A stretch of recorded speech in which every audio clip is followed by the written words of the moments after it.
आजमगढ़ के दौरे पर पहुंचे जिले के प्रभारी मंत्री सूर्य प्रताप शाही ने विरोधियों पर जमकर निशाना साधा।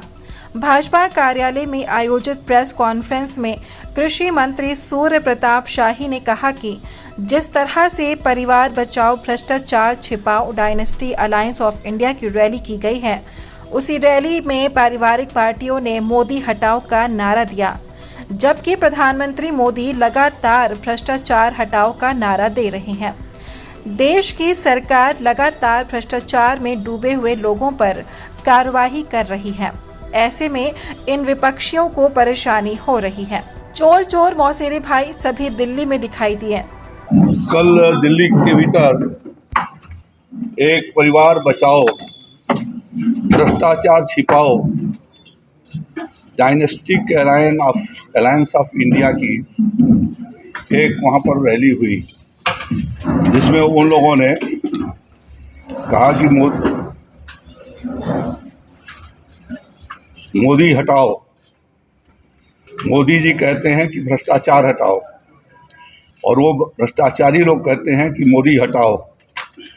तो यह जनता जान सके कि इन लोगों ने किस तरीके से सब पारिवारिक पार्टियों ने जो आज भ्रष्टाचार में आकंठ डूबने की वजह से उनके खिलाफ वैधानिक जो कार्रवाइयाँ हो रही हैं और विभिन्न जांच एजेंसियों के माध्यम से उनके घोटालों की तस्वीर आई हुई है, उससे बचने के लिए कल उन लोगों ने एक रैली दिल्ली में किया था।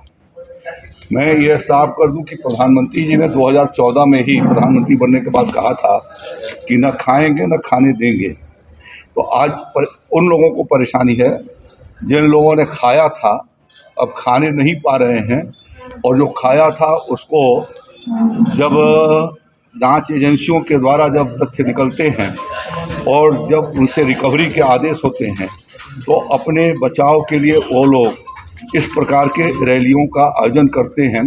और एक तरीके से चोर चोर मौसेरे भाई ये कल दिल्ली में दिखलाई वहाँ पर दिए थे। कांग्रेस पर निशाना साधते हुए प्रदेश सरकार के कृषि मंत्री सूर्य प्रताप शाही ने कहा कि भ्रष्टाचार गठबंधन का नेतृत्व कांग्रेस कर रही है और कांग्रेस लगातार घोटाले पर घोटाले करती रही है। कांग्रेस भ्रष्टाचार की जननी है और लगातार लोगों के बीच भ्रम डालने का काम कर रही है।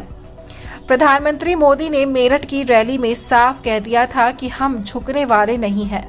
भ्रष्टाचारियों पर लगातार कार्रवाई होती रही और जिसका नेतृत्व कांग्रेस पार्टी कर रही है, उस हेडेड बाय कांग्रेस पार्टी ऐसे भ्रष्ट लोगों का वह गठबंधन किया है।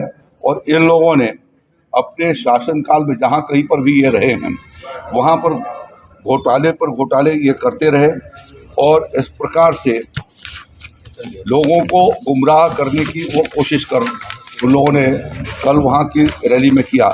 यद्यप प्रधानमंत्री जी ने मेरठ की रैली में ये साफ कर दिया है कि ऐसे विरोधों से हम रुकने वाले नहीं हैं और जिन लोगों ने लूट खसोट और भ्रष्टाचार किया है उनके खिलाफ कार्रवाई होगी। उन्होंने कहा कि राष्ट्रीय हितों की बात पर राहुल गांधी आग लगाने की बात करते हैं। कांग्रेस 1984 से ही आग लगाने का काम कर रही है। कल उन्होंने ये कहा राहुल गांधी ने कि मोदी यदि जीतेंगे तो संविधान बदल जाएगा और संविधान और आग लग जाएगी। तो जब कभी भी राष्ट्रीय हितों का सवाल होता है तो वो आग लगाने की बात जरूर कहते हैं। कांग्रेस पार्टी ने खुद 1984 में इंदिरा जी के मरने के बाद पूरे देश भर में आग लगवाई। विपक्षी दल परिवारवाद और व्यक्तिवाद पर काम कर रही है, जबकि भाजपा ने परिवारवाद से अलग हटकर देश की जनता के लिए काम किया है और लगातार जनता को विकसित बना रही है। देशवासियों के सुखी जीवन के लिए तो मोदी जी की सरकार ने काम किया है। मोदी जी की सरकार भारत को विकसित बनाना चाहती है और एक महान भारत का स्थापना करना चाहती है। और ये लोग जिन्होंने रैली किया था वो भ्रष्टाचार को छिपाना चाहते हैं और भ्रष्टाचार पर लीपापोती करना चाहते हैं। इस नाते कल वो रैली माफिया मुख्तार अंसारी की मौत के बाद असदुद्दीन के गाजीपुर पहुंचने को लेकर मंत्री सूर्य प्रताप शाही ने कहा कि किसी के पहुंचने से जिसके पूरे हाथ खून और हत्याओं से सने हुए हैं वो साफ होने वाले नहीं है। देखिए, किसी के पहुंचने से जिसके पूरे हाथ खून और हत्याओं से सने हुए हैं वो साफ नहीं हो जाने वाले हैं। न्यायालय ने उसके जांच के आदेश पहले ही दे दिए थे, दूसरे ही दिन दिए थे। तो जब न्यायालय ने जांच के आदेश दे दिए हैं तो उसके बाद दूसरे को क्या करना है। वहीं ओम प्रकाश राजभर के मसीहा वाले बयान पर कहा कि इस मामले में ओम प्रकाश राजभर ने कहा है कि उनके बयान को तोड़ मरोड़ कर पेश किया गया है। उन्होंने इस बात को भी कहा है कि हमारी बात को तोड़ मरोड़ कर प्रस्तुत कर दिया गया है।